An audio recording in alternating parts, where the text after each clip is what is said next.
la cultura de riesgos dentro de una organización tiene que estar incentivada de manera propositiva. ¿Y qué significa esto? Que la gente tiene que entender que esa es la mejor manera de operar. Porque cultura de riesgo también es cumplir con las reglas del juego, tanto internas, de las normativas que tiene propiamente la institución, como las regulatorias, ¿no? El acceso a la información existe, Alejandro, y una organización, no importa su tamaño, o sea, pequeña, mediana o grande, puede tener los incentivos correctos para cumplir con las mejores prácticas internacionales. Tenemos visión catastrófica y generalmente estamos entrenados para adelantar cosas que el resto del negocio no ve, ¿no? El policía malo, ¿no? Que esa es la idea antigua de lo que éramos nosotros como áreas de control y riesgos, ¿no? Los stoppers de negocio. La tecnología habilita, imposibilita, ¿cuál es el rol en la cultura de gestión de riesgos? Mira, yo creo que la percepción generalizada es que la inclusión de tecnología en cualquier tipo de proceso es un apoyo, ¿no? Y es una mejora. Hola a todos, bienvenidos a un nuevo episodio del podcast de gestión de riesgos de Pirani. Hoy vamos a hablar de cultura de riesgos en el sector financiero. Y tenemos un invitado de lujo, como todos los miércoles, él es Gustavo Fuertes desde México. Gustavo es un referente en la gestión de riesgos con más de 20 años de experiencia en el sector financiero y 25 en la academia. Ha ocupado posiciones clave como Chief Risk Officer en instituciones financieras de gran relevancia y también ha trabajado en consultoría estratégica. Su trayectoria combina la gestión de riesgos financieros con riesgos no financieros como los operativos, legales, tecnológicos y estratégicos. Además, ha formado a generaciones de profesionales como profesor de posgrado en gestión de riesgos en algunas de las universidades más prestigiosas de la región. Bienvenido, Gustavo. Qué lujo tenerte hoy con nosotros. ¿Cómo estás? Gracias. Muy buenas tardes. ¿Qué tal? Muy bien. Desde México, entonces, aceptaste esta invitación para hablar de, yo creo que del core de la gestión de riesgos, que es la cultura en gestión de riesgos. ¿Cómo crees, Gustavo, que está la cultura en gestión de riesgos en la región, para empezar? Bueno, yo creo que hemos mejorado mucho en los últimos, yo te diría, 20 años y a punta de sufrir, ¿no? Mm. Sobre todo cuando se han materializado ciertas crisis, digo, en 1994-95 en México, como todos saben, sufrimos una crisis muy importante que derivó en un rescate multimillonario por parte de la autoridad. Y yo creo que eso sentó las bases para que, pues, tanto autoridades como la propia regulación buscaran tener ciertas normativas prudenciales que provocaran que esto no se volviera a repetir hacia adelante, ¿no? Y de hecho, no hemos tenido un impacto muy importante desde 1995 a la fecha en México, ¿no? Y en general, mi percepción de la región es que hemos estado avanzando. Yo sé que Colombia tiene una utilidad muy dura, ¿no? Muy eficiente en este sentido y así mismo otras autoridades regionales en Latinoamérica están sobre el mismo camino. Y prueba de ello es que la mayoría, si no es que todas las autoridades supervisoras del sector financiero, pues están adheridas a los acuerdos de Basilea. Esa es una prueba. Entonces, en términos de cómo está la cultura de riesgos, creo que hemos avanzado. Digo, en ciertos países hay mayor nivel de sofisticación que otros, eh, pero en general creo que a todos los participantes de los mercados les queda claro que hace sentido gestionar los riesgos como una medida prudencial en el sentido de que si esto sucede, pues estás evitando que potenciales pérdidas se materialicen y tengan un efecto negativo en el estado de resultados, ¿no?, de las instituciones. Gustavo, pero ¿crees que sigue siendo un reto construir cultura de gestión de riesgos? Absolutamente, Alejandro. Sí. Eh, es un reto que seguimos enfrentando en el día a día. Y déjame decirte por qué. No todas las instituciones tienen el mismo nivel de madurez. Hay ciertos artículos académicos que hablan sobre los grados de madurez que tienen las instituciones financieras, ¿no? Déjame platicarte muy brevemente sobre este tema. Hay 4 grados de madurez, ¿no? El primero, que es el menos, digamos, sofisticado, habla de una organización caótica, heroica, en donde no hay ninguna planeación de riesgos de ningún tipo y esta organización solamente está reaccionando a eventos que suceden, ¿no? De manera reactiva, ¿no? En un segundo grado de madurez hay operaciones en silos, ¿no? Como tú sabes, los silos son estos cilindros en donde se guardan los granos, pero lo más importante de todo esto es que no están interconectados entre sí. Entonces, cuando hablamos de una operación en silos, es que hay ciertos niveles de control en ciertas operaciones de esta organización, pero que no tienen, digamos, un enfoque holístico, ¿no? Global. En un tercer grado de madurez de la gestión de riesgos, encontramos un enfoque top-down, en donde ya tenemos un apetito de riesgo, hay una política de riesgo bien elaborada y comunicada, pero se dice que es un enfoque top-down porque esta organización es obligada a seguir las reglas, ¿no? Y en el cuarto nivel de madurez, que es el más avanzado, el enfoque es más integral, ¿no? Es una administración inteligente del riesgo, en donde, por supuesto que existen políticas, existe un apetito de riesgo, hay un incentivo para que premia inclusive el gestionar los riesgos, e inclusive el riesgo está considerado dentro de la planeación estratégica de la organización. Pero lo más importante de todos es que este enfoque es bottom-up. Bottom-up, como su nombre lo dice, es un enfoque de abajo hacia arriba. ¿Y qué significa esto? Que la propia organización, los empleados de estas organizaciones, cuidan el perfil de riesgo de su propio tramo de control, porque es la forma en cómo se debe de operar, ¿no? No porque te obliguen a hacerlo a través de una política. Por supuesto que existe la política, pero el nivel de conciencia dentro de esta organización es tal que no necesitas estar incentivado a cumplirla, sino tú sabes que así tienes que operar. Entonces, habiendo dicho esto, por supuesto que sigue siendo un reto porque muy, muy pocas instituciones están en un nivel 4 de madurez. Por supuesto que todos aspiramos a llegar a eso.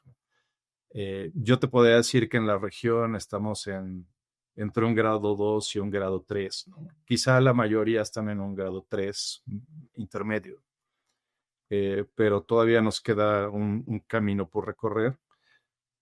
Porque bueno, la evidencia de todo esto es que siguen sucediendo eventos dentro de las instituciones que pudieron haber sido evitados si es que esta cultura de riesgos estuviera bien, digamos, bien integrada, ¿no? En términos del gobierno corporativo y de la propia cultura institucional.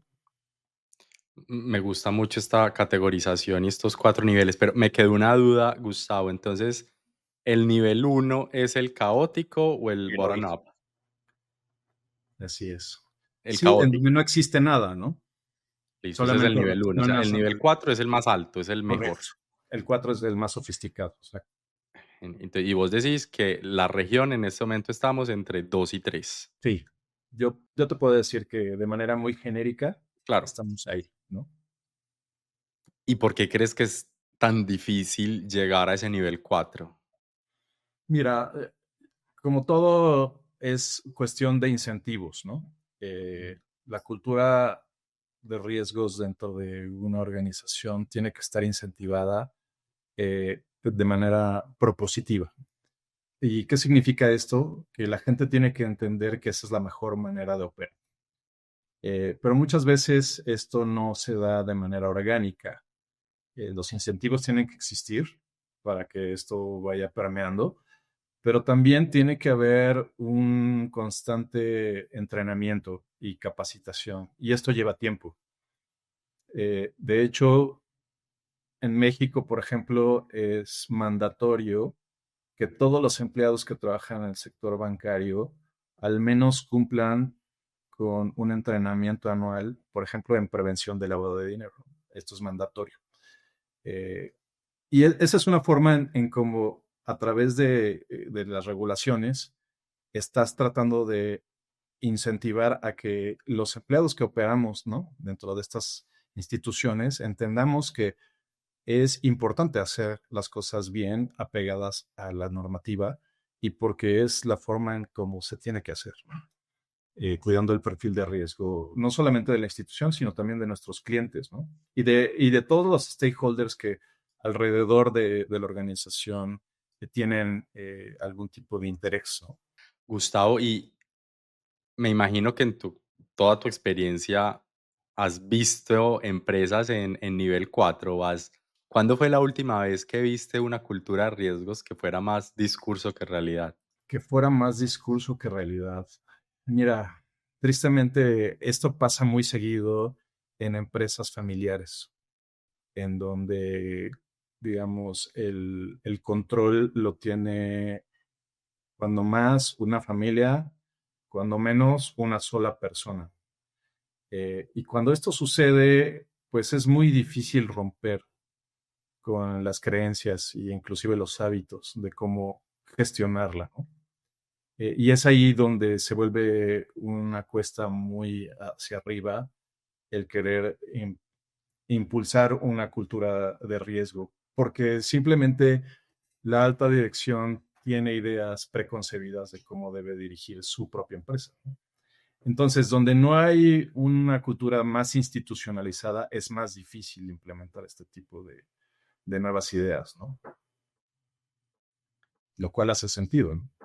Claro, pero ¿has visto en tu experiencia empresas en nivel 4 de madurez? De nivel 4 sí.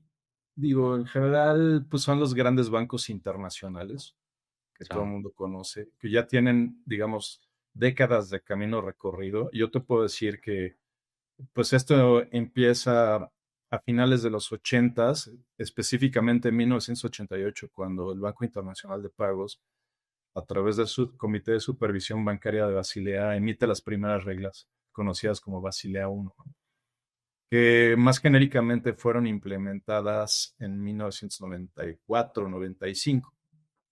Entonces, pues esas primeras instituciones globales que empezaron a enfrentar esos requerimientos tienen pues ya muchos más años recorridos en el cumplimiento de todas estas regulaciones, ¿no? Y estas son las que a través de justo toda esa experiencia acumulada han tenido la capacidad de ir asumiendo y entendiendo el por qué existe la regulación y por qué hay una racionalidad económica de la regulación. Y menciono racionalidad económica Ujú. porque en la medida en que una regulación se aplique efectivamente, estás buscando que la institución regulada minimice el potencial de pérdidas a la que pudiera estar enfrentado producto de los riesgos que está asumiendo dentro de su balance, ¿no? Y todo esto está apegado también a un tema de cultura de riesgo, porque cultura de riesgo también es cumplir con las reglas del juego, ¿no? Tanto internas de las normativas que tiene propiamente la institución como las regulatorias, ¿no? Entonces, por eso insisto, Alejandro, que las grandes instituciones globales que tienen más experiencia cumpliendo las regulaciones son las que están en un nivel más avanzado. Eso suena como que entonces los bancos o las empresas locales están en desventaja con respecto a las multinacionales. Podría sonar así, Mm, eh, sin embargo, no necesariamente, porque su desventaja es más bien de mercado. ¿No? Me ya, refiero a economías de escala, más no de cumplimiento regulatorio o de cultura en sí mismo, ¿no? ya. Porque el acceso a la información existe, Alejandro, Ujú. y una organización, no importa su tamaño, sea pequeña, mediana o grande, eh, puede tener los incentivos correctos para cumplir con las mejores prácticas internacionales. Ya. Entonces, yo creo que más bien el tema de la no implementación de estas mejores prácticas tiene que ver con otro tipo de creencias, ¿no? Como te lo mencionaba hace un momento. Gustavo, también mencionaste, yo me quedé ya en mi cabeza con el nivel, los 4 niveles. Sí, Entonces me gusta que en el nivel 4, bueno, hablaste de un enfoque integral, una administración inteligente, que correcto, entonces no son los líderes y las políticas imponiendo unas políticas y unos procedimientos, sino que es el grueso de la compañía movilizando correcto. de abajo para arriba, el bottom Así up. es. Me imagino que para que eso pase también tiene toda la empresa y esos equipos tener muy interiorizado y claro cuál es la estrategia del banco o de la empresa en general. Es decir, que la estrategia juega un rol fundamental para que eso pase. Eh, Así es. ¿Cómo debería conectarse la cultura de riesgos con la estrategia del negocio? Es una excelente pregunta y digo, es parte de los retos que los que nos dedicamos a todo este negocio del riesgo enfrentamos en el día a día, ¿no?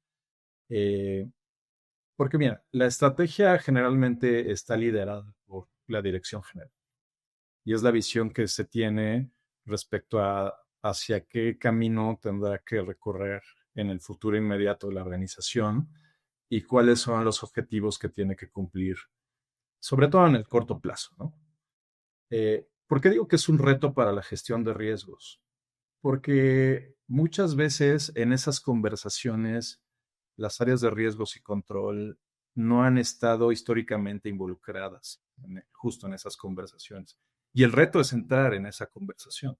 Y la idea es fundamentalmente porque por la propia naturaleza del negocio al que se refiere el área de riesgos, es ver cosas que el resto del negocio no ve. Y déjame decirlo de una manera hasta coloquial, ¿no? Tenemos visión catastrófica y generalmente estamos entrenados para adelantar cosas que el resto del negocio no ve, ¿no? Inclusive por las metodologías que utilizamos para gestionar riesgos, ¿no? Por los propios marcos de gobierno que conocemos, ¿no? Y por la propia experiencia que tenemos. Entonces, el gran valor de poder sentarnos a la mesa como áreas de control y riesgos y darles inteligencia de negocio hace que se equilibren un poco las fuerzas entre un sobreoptimismo, que muchas veces eso sucede cuando se está generando estrategia, y de esa estrategia eh, devienen, por ejemplo, los presupuestos, ¿no? Sobre todo de crecimiento, de market share, de precio de la acción en el mercado, inclusive de gastos, ¿no? Y muchas veces ese sobreoptimismo no está equilibrado con una visión objetiva sobre el entorno y sobre los riesgos que tienes que asumir para llegar a esos objetivos, ¿no? Entonces, en conclusión, yo creo que el reto es que las áreas de riesgos y control estén activamente participando en la configuración de esa estrategia, punto número uno. Y punto número dos, no solamente es eso, sino también en el proceso de comunicación hacia abajo, ¿no?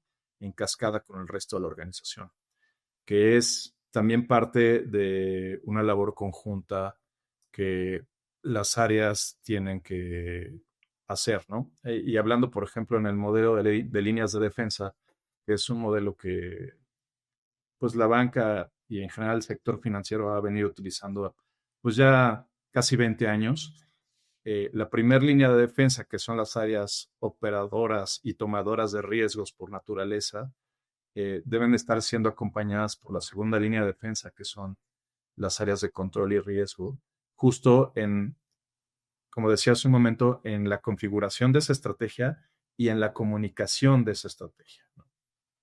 De tal suerte que a todo mundo dentro de la organización le quede muy claro cuál es su rol. Mencionaste 2 temas que a mí particularmente me encantan como retos de los equipos de riesgos, cuando dijiste, bueno, una receta para que, o un enfoque para que se conecten riesgos y estrategias, que el equipo de riesgos haga parte de las conversaciones de estrategia.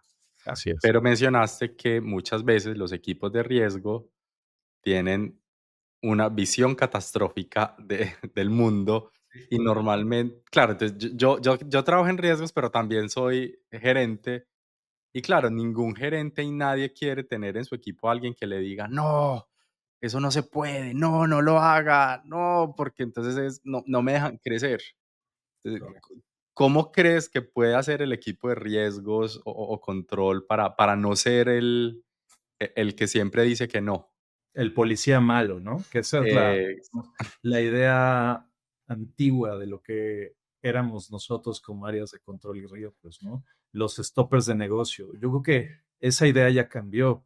Ya las áreas de riesgos no pueden ser meros policías o checkers de todo lo que hace el resto de la organización. Y mencioné un concepto clave hace un momento, inteligencia de negocio. Nosotros tenemos que proveer inteligencia de negocio a través de lo que nuestros modelos están arrojando, nuestros propios marcos de gobierno dicen y nuestro entendimiento sobre las regulaciones y normativas internas. Toda esa información es valiosa desde un punto de vista estratégico. Y, por ejemplo, déjame mencionar quizá algo absurdo, ¿no? Eh, en donde una organización quisiera innovar y sacar un producto que, por ejemplo, la regulación no permita, ¿no? El estar en la mesa sentado teniendo estas discusiones, lo que implicaría es que riesgo le diría, esto no se puede hacer por estas razones, ¿no? O otro ejemplo, sí se puede hacer, pero la cuota de riesgo que tendrías que asumir quizá es mucho mayor que el premio potencial esperado, ¿no? Y entonces ahí es donde insisto que los temas se van equilibrando, ¿no? A la hora de tener estas discusiones e inclusive conversaciones complicadas. te iba a preguntar sobre justamente, bueno, qué papel juegan las áreas de riesgos en esa estrategia, pero creo que me acabas de dar el ejemplo Sí para es. responder esa pregunta. Entonces, vámonos con la siguiente, que es, bueno, hay otro concepto que trabajamos mucho las áreas de riesgos, es el apetito de riesgos. Correcto. Pero a veces pareciera que incluso en ciertas áreas de riesgo es un concepto que suena muy técnico. ¿Cómo le explicarías vos que tenés la experiencia que tenés de qué es el apetito de riesgo y eso cómo influye en la cultura de riesgos? Claro. Mira, deja darte un enfoque histórico. Todo esto empieza post la gran crisis de 2008 de los hipotecarios subprime, ¿no? Cuando nos tocó hacer el análisis forense de qué es lo que había sucedido una vez que enfrentamos esas pérdidas masivas, digo, todos los participantes del mercado, caímos en la cuenta que no había una adecuada asignación de roles y responsabilidades entre los que toman riesgos y los que gestionan riesgos.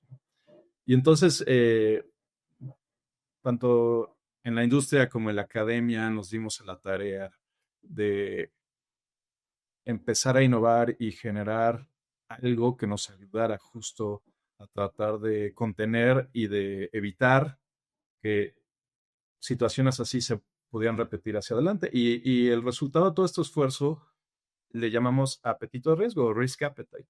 Y esto no es otra cosa más que llevar, digamos, las cuantificaciones de riesgo a las discusiones estratégicas del negocio, haciendo conciencia de cuánto riesgo le cuesta al negocio asumir tal estrategia y sobre todo cuantificarlo, ¿no? De la manera más exacta posible, ¿no?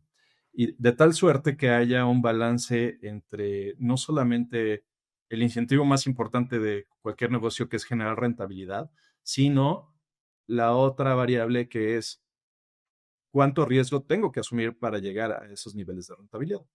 Y entonces eso hace que en este binomio de riesgo-rentabilidad pudiéramos tener digamos, un como límite en donde digamos, bueno, más allá de esta cantidad de riesgo, pues mi estrategia pudiera eh, ser endeble o la propia organización no tiene la capacidad de asumir tanto riesgo, porque en caso de que se materialice en una pérdida, sobrevendrían problemas mucho mayores, ¿no? Y entonces eso nos llevó a definir justo estos temas de apetito de riesgo como un tipo de límite en donde decimos, aquí nos sentimos cómodos y esto es lo que vamos a hacer de una manera ordenada, ¿no? Y luego en la práctica, como definimos apetitos de riesgo, muchas veces es a través de mapear riesgos a través de matrices de calor, ¿no? En donde las matrices de calor, pues como la mayoría de ustedes saben, pues son matrices en donde estás mapeando probabilidades e impactos, ¿no? La probabilidad de que suceda ese riesgo y el impacto medido idealmente en cuánto dinero me va a costar si es que se materializa. Entonces, en ese orden de ideas, una matriz de calor lo que te va a permitir es ubicar los riesgos más catastróficos, es decir, los que tienen una probabilidad muy alta de que sucedan y cuyo impacto pueda ser muy importante en términos de dinero, si es que se materializa el riesgo. Y hacia abajo, ¿no? Vas ubicando, insisto, en términos de impacto y probabilidad, dónde están todos tus riesgos, ese universo de riesgos en esa matriz de calor. Y generalmente defines un apetito de riesgo en una zona media, ¿no? Y es ahí donde dices, bueno, evidentemente, para la consecución de estos objetivos tengo que asumir riesgos, pero me siento confortable asumiendo este tipo de riesgos a este nivel. Y eso sería en la práctica lo que define nuestro apetito de riesgo. Gustavo, y devolviéndome un poco a ahorita mencionabas el concepto de las 3 líneas de defensa, Así es. primera línea operacional, segunda riesgo y control y la tercera de auditoría. ¿Cuál es tu Internos. perspectiva de ese modelo de las 3 líneas de defensa? ¿Crees que eso le aporta valor a la cultura o crees que es Muchísimo. burocracia? Sí, Sin duda. sin duda. ¿Y sabes por qué? Y lo mencionabas hace un momento, ¿no? En una concepción antigua de lo que era un área de riesgos, ¿no? También existía una concepción muy equivocada en donde riesgos era dueño de todos los riesgos, lo cual es un sinsentido, Alejandro. Y déjame explicarte por qué. Eh, y es algo que siempre menciono cuando me toca explicar este modelo, ¿no? No tendría sentido que el área de riesgos fuera dueña de todos los riesgos, porque eso significaría que riesgos tendría que ser dueño de todos los procesos, de todos los sistemas y de todas las áreas. Y fíjate por qué. Imagínate un proceso, ¿no? En donde inicia y donde termina. A lo largo de este proceso hay ciertas actividades y esas actividades donde siempre exista una persona, algún tipo de tecnología y un proceso en sí mismo, siempre va a haber un riesgo. Eso es inevitable. Entonces, ese proceso tiene riesgos. Una vez que identificas riesgos, pues idealmente tienes que identificar mitigantes o controles para evitar que se materialicen.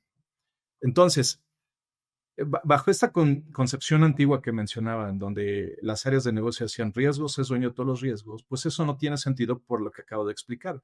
Riesgos no puede ser dueño de todos los riesgos porque no es dueño de todos los procesos, ¿no? Entonces, un modelo de líneas de defensa lo que hace es justo agendar la propiedad de los riesgos, en donde la primera línea de defensa, como bien lo mencionabas, pues son las áreas comerciales y toda la parte de operación para, para el logro de esos objetivos comerciales, que naturalmente por su propia existencia son los que activamente toman riesgos. Luego la segunda línea de defensa, que son las áreas de riesgo y control, cuyo objetivo fundamentalmente se define en dos sentidos, ¿no? Primero, hacen que las reglas del juego se cumplan, ¿no? Y las reglas del juego para mí son las normativas internas y las regulaciones, ¿no? Y el segundo objetivo de la segunda línea de defensa es acompañar a la primera línea de defensa en la gestión de sus riesgos. Y cuando digo acompañar, imagina que es un tipo de consultoría interna que las áreas de control llevan con las áreas de primer línea de defensa. Entonces lo que hacemos es nos sentamos con estas áreas y empezamos a analizar conjuntamente dónde están los riesgos, ¿sí? Para identificarlos y luego nos volvemos a sentar con ellos para tratar de implementar controles. Pero vuelvo a mi punto. No significa que el riesgo sea dueño de los riesgos, sino más bien es quien tiene el conocimiento suficiente para identificar y luego controlar dichos riesgos. Entonces, este modelo de líneas de defensa hace que los roles y responsabilidades estén muy bien agendados. Y eso, por supuesto, que apoya y mejora el ambiente de control y la cultura de riesgos en general. Y finalmente, la tercera línea de defensa, que es la auditoría interna a través de su plan anual de auditoría y a través de una visión de revisión de auditoría basada en riesgos, lo que hace es, como decimos en México, pues cierra la pinza, ¿no? Es decir, se mete a un nivel de profundidad importante en sus revisiones de auditoría, también para detectar desviaciones, fallas de control o cualquier otro tipo de incidentes, y ayuda a todo el negocio a justo a tener una mejor infraestructura en general de controles, ¿no? De tal suerte que en todo este ejercicio, la probabilidad de que haya desviaciones a los cumplimientos y en general al cumplimiento de las normativas y de las reglas sea mínima, ¿no? De tal suerte que cuando vengan revisiones de la cuarta línea de defensa y de la quinta línea de defensa, que cuarta línea de defensa en este modelo sería la auditoría externa y la quinta línea de defensa sería la revisión de las autoridades, los supervisores, ¿sí? Eh, Regresando a mi punto, si tienes un modelo de 3 líneas bien robusto y bien aterrizado, ni el auditor externo ni la autoridad detectará desviaciones significativas, ¿no? O incumplimientos significativos. Y ese es el incentivo para tener justo este modelo operativo y pues permite que el nivel de incumplimiento se minimice de manera importante. Genial.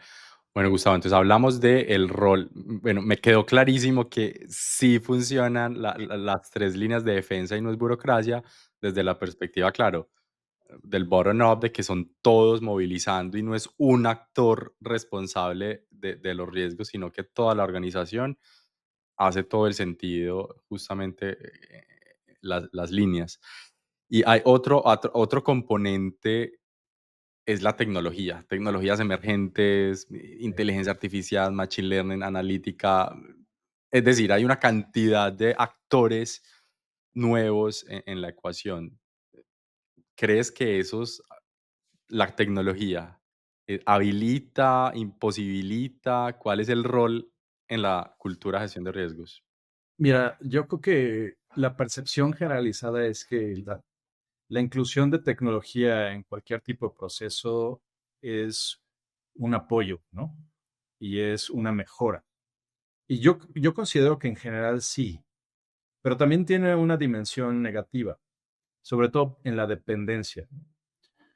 Cuando tú tienes procesos ya muy automatizados, que son imposibles de levantar manualmente, lo que generas es un riesgo tecnológico. Entonces, en caso de que esa tecnología falle, estás completamente vulnerado y supeditado a que esa misma tecnología se rehabilite, ¿no? Eh, y esto sucede muy frecuentemente en la banca. Cuando los sistemas se caen, es imposible a veces levantar la operación manualmente. Entonces, el tema es dual, Alejandro. O sea, claro que apoya una mejor infraestructura de riesgos y controles, y a su vez esto hace que haya una mejor, en general, cultura de riesgo, pero dada la dependencia, si es que llega a fallar, puede suceder lo contrario. Entonces, ojo con eso, ¿no? Nada más tenerlo en consideración. Y digo, para eso muchas organizaciones hemos implementado programas de Business Continuity Management para hacer levantamiento de procesos clave críticos en caso de que haya algún tipo de catástrofe o materialización de riesgos extremos, ¿no? Eso apoya mucho a través de los análisis de impacto negocio o business impact analysis y eventualmente, como decía hace un momento, eh, tener un business continuity plan bien aterrizado para tratar de minimizar justo estos temas de riesgo tecnológico si fuera, en su caso, la causa raíz. Claro, me gusta la aproximación de que siempre será bueno abrazar tecnologías y evolucionar, pero que no se vuelva luego una sobredependencia y si la tecnología falla, que puede fallar como fallan los humanos, Correcto. se paraliza la operación del negocio. Inclusive en una extensión a esto, Alejandro, si me permites, Claro. hay un concepto que se llama riesgo modelo también, en donde el concepto en sí mismo se refiere a que existe un riesgo de que la toma de decisiones producto de la información que arrojan los modelos sea inadecuada, dado que el modelo pudiera ser incorrecto o pudiera estar arrojando información sesgada. Y aquí el punto no es criticar a los modelos ni decir que no funcionan, no, no, no. De hecho, utilizamos modelos de manera muy generalizada, ¿no? El tema es entender que también estos modelos están sujetos a ciertas limitaciones, ¿no? Y teniendo en consideración estos temas, es como deberíamos estar tomando la información que nos arrojan para tomar decisiones, ¿no? Y sobre todo, decisiones estratégicas. Entonces, se vuelve un ejemplo similar al tema de la dependencia tecnológica. Hay que tener salvedades, ¿no? Muy bien, muy bien. Gustavo, bueno, cambiando de tema, bueno, seguimos obviamente hablando de riesgos y de cultura, pero también tu experiencia y tenés mucho conocimiento en Basilea. Entiendo que gran parte de las decisiones o de las buenas prácticas que se han venido tomando en la cultura y la gestión de riesgos como la conocemos se han inspirado y han venido de Basilea. Uno, 2, 3, vamos en la 4 de 2017. ¿Crees que eso que se define en Basilea sí se ha traído o sí se ha incorporado en nuestras organizaciones?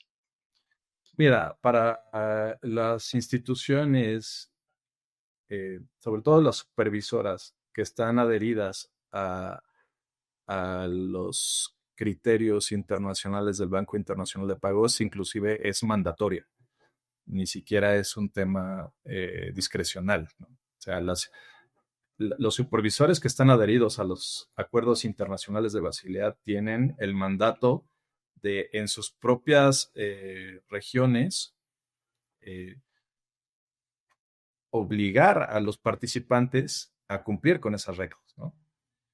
Ahora, ¿han apoyado a mejorar la cultura de riesgos? Sí, absolutamente. ¿Son perfectas? No son perfectas. ¿Sabes?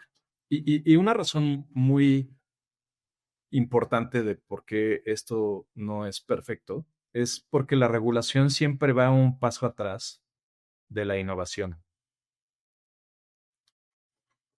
Y innovación no solamente es tecnología, innovación también son los nuevos productos que las instituciones van creando para tener, digamos, pues en su caso, más captación, tener más sofisticación, tener más alcance en nuevos mercados, etcétera.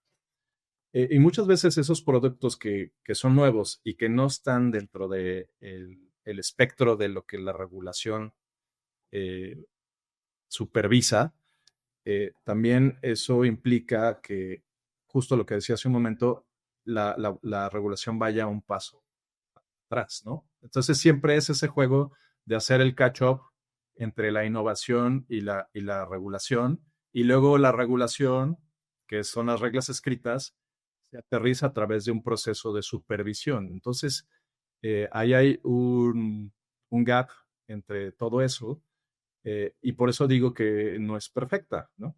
Un ejemplo muy claro de esto sucedió nuevamente en 2008 con el tema de estas innovaciones a través de los productos estructurados, de las bursatilizaciones bancarias, ¿no? que derivaron pues en el colapso que hoy conocemos, empezó en los Estados Unidos, ¿no? Ese es un ejemplo claro de cómo estos productos que en su momento no estaban regulados causaron el impacto que en esta crisis, ¿no? Hipotecaria en Estados Unidos que se esparció a lo largo de todo el mundo.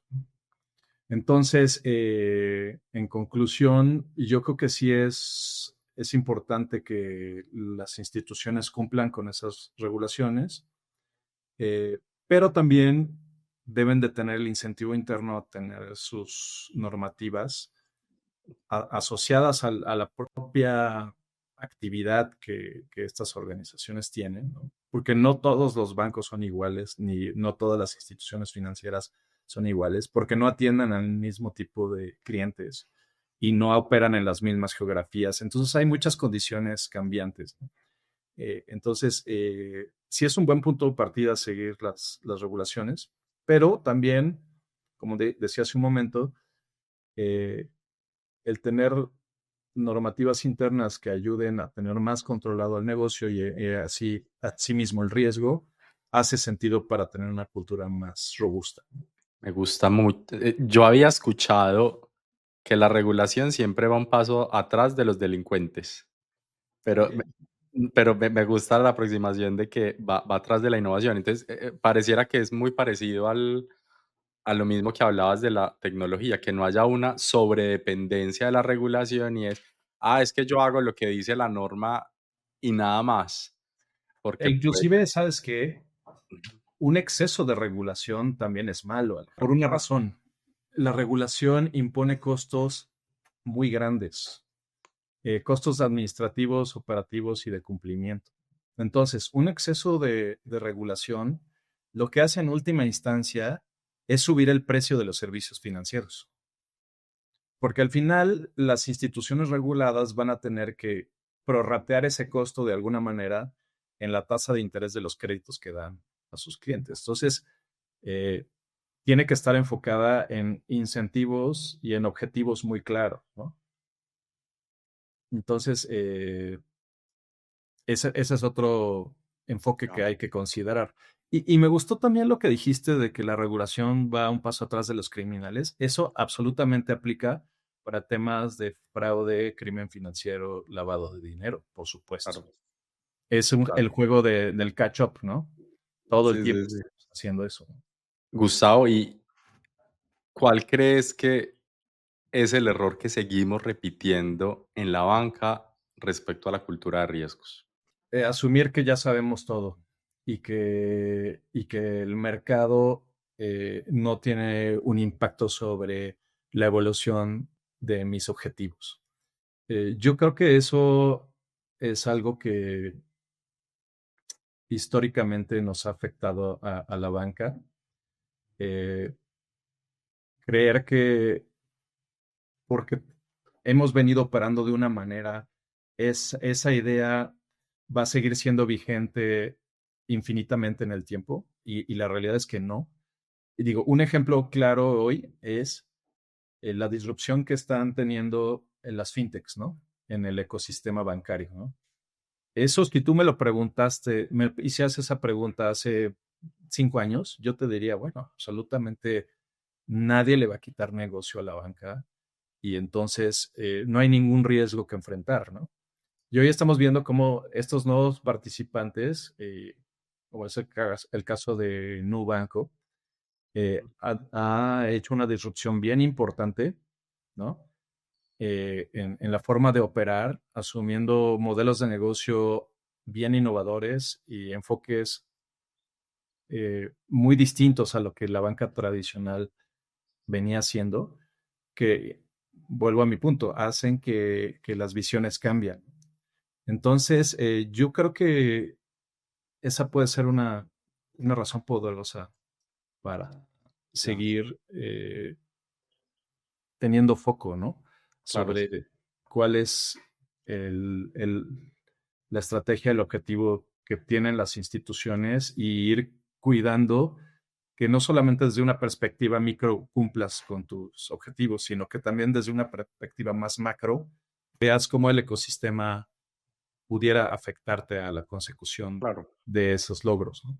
Claro, no sé si te pasa que hay muchos bancos o instituciones financieras que siguen hablando de Basilea 3, que fue en 2010, Basilea 4 fue en 2017, pero es que el mundo era muy distinto en 2017 que lo que es hoy, y Muy. pretender que las mismas reglas de juego de 2017 apliquen al 2025 es ingenuo, por no decir otra cosa. Sí, es ingenuo. Inclusive, digo, no sé si tú lo sepas, seguramente sí. Este año la autoridad en Estados Unidos derogó la implementación de las nuevas reglas de Basilea para 2027, ¿no? Se supone que salíamos go live para la implementación de estas nuevas reglas de Basilea. Bueno, les llamamos 3.1 o 4, es lo mismo.